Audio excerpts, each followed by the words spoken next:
जिस औरत का एक पस्तान छोटा और एक पस्तान बड़ा हो तो वो औरत बहुत ज़्यादा गर्म होती है।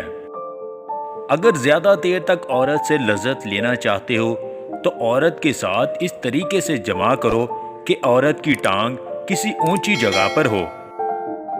औरत के साथ प्यार करते हुए अगर औरत के निप्पल सख्त और अकड़ जाएं तो समझ जाओ वो जमा के लिए अंदर ही अंदर तड़प रही है। ज्यादा हमबिस्तरी की शौकीन औरत की 3 निशानियां होती हैं।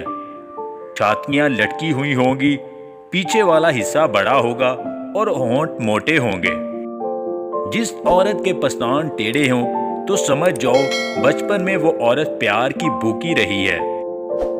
जमा के दौरान अगर औरत अपना मुंह खोल दे तो समझ जाओ कि औरत बहुत ज्यादा गर्म हो चुकी है।